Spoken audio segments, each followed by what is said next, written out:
ये है talks news network और आप देख रहे हैं पॉलिटॉक्स, राजनीति का कच्चा चिट्ठा। ऐसा लगता है यह कोरोना महामारी लंबे समय तक इतनी आसानी से पीछा छोड़ने वाली नहीं है। कोविड-19 के बदलते नए रूप संकेत दे रहे हैं कि अभी इस महामारी के खिलाफ लड़ाई लंबी है। पिछले वर्ष कोविड-19 की पहली लहर आई, उसके बाद इस साल की शुरुआत में दूसरी और अब तीसरी लहर की भी केंद्र और राज्य सरकारों ने तैयारियां शुरू कर दी है। ब्रिटेन के नए स्ट्रेन डबल म्यूटेंट ने देश भर में कहर बरपाया। इसके साथ कई बीमारियां और भी बढ़ गई। डबल म्यूटेंट को लेकर सरकारों के साथ वैज्ञानिक और तमाम डॉक्टर्स इसकी खोज और समाधान करने में जुटे रहे। इसके बावजूद देश भर में संक्रमित मामले हर रोज 4 लाख से अधिक आंकड़े आने लगे थे। अब कुछ दिनों से कोरोना महामारी से कुछ राहत मिलती दिख रही थी। संक्रमित मामले भी घट रहे हैं। पिछले 24 घंटे में 2,60,000 केस आए हैं।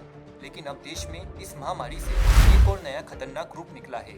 हम बात कर रहे हैं ब्लैक फंगस की। गुरुवार को प्रधानमंत्री मोदी राज्यों के मुख्यमंत्रियों और कलेक्टरों के साथ डिजिटल माध्यम से चर्चा कर रहे थे, तब उन्होंने कहा था कि यह महामारी नए नए रूप बदल रही है, हमें इसके प्रति सावधान रहना होगा।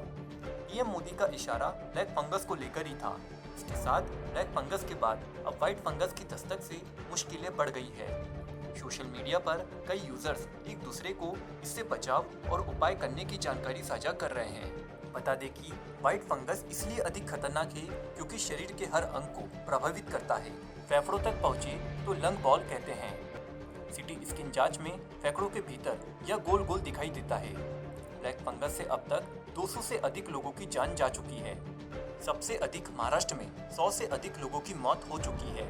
महाराष्ट्र के बाद राजस्थान, तमिलनाडु, छत्तीसगढ़, मध्य प्रदेश, उत्तर प्रदेश, हरियाणा, बिहार, उत्तराखंड आदि राज्यों में इसके मामले सामने आए हैं। जब लोगों की रोधक क्षमता कम हो जाती है, जैसा कि कोविड के मामले में होता है, तो ये म्यूकर बढ़ना शुरू हो जाते हैं और संक्रमण पैदा करते हैं। इसमें नाक से खून रिसना और आंखों में सूजन जैसे लक्षण होते हैं। पहले से कोरोना वायरस से लड़ रहे मरीजों के शरीर में ब्लड शुगर लेवल बढ़ने से उनकी इम्यूनिटी और रोग प्रतिरोधक क्षमता कम हो जाती है। ऐसे में फंगल इन्फेक्शन का खतरा कई गुना बढ़ जाता है, जिसकी वजह से ब्लैक या व्हाइट फंगस होता है। बता दें कि राजस्थान, गुजरात, हरियाणा, तेलंगाना और तमिलनाडु इस ब्लैक फंगस को पहले महामारी घोषित कर चुके हैं। दिल्ली में भी इसके मरीजों के इलाज के लिए अलग से सेंटर्स बनाए गए हैं। केंद्र सरकार ने सभी राज्यों को खत लिखकर ब्लैक फंगस के लिए अलर्ट किया है। साथ ही सभी राज्य सरकारों से इसे महामारी एक्ट के तहत नोटेबल डिजीज घोषित करने को कहा है, यानी राज्यों को ब्लैक फंगस के केस, मौतों, इलाज और दवाओं का हिसाब रखना होगा। फंगस के इलाज में असरदार दवा एम्फोटेरिसिन बी की कमी सामने आने के बाद अब इसके उत्पादन के लिए दिन में 5 कंपनियों को मंजूरी दी है। केंद्रीय रसायन और उर्वरक राज्य मंत्री मनसुख मंडाविया ने इसकी जानकारी दी। मंडाविया ने कहा कि मौजूदा दवा कंपनियों ने औषधि का उत्पादन बढ़ाना शुरू कर दिया है।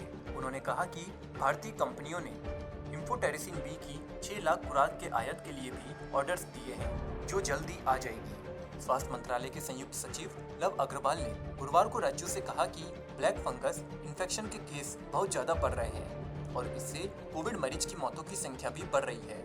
हमारे सामने ये एक नई चुनौती है। दूसरी ओर ICMR के मुताबिक म्यूकरमाइकोसिस एक फंगल इन्फेक्शन है। ये ऐसे लोगों को निशाना बनाता है जो दवाइयों पर चल रहे हो या उन्हें पहले से स्वास्थ्य की ऐसी परेशानी हो जिससे इम्यूनिटी घट रही हो। ऐसे मरीजों को सांस लेने से फंगल इन्फेक्शन हो सकता है। नाक और फेफड़े इसका निशाना बनते हैं। कोरोना महामारी के दौरान सामने आया ब्लैक फंगस अब बड़ी चिंता का विषय बन गया है। देश को अब फंगस इन्फेक्शन से सचेत रहना होगा।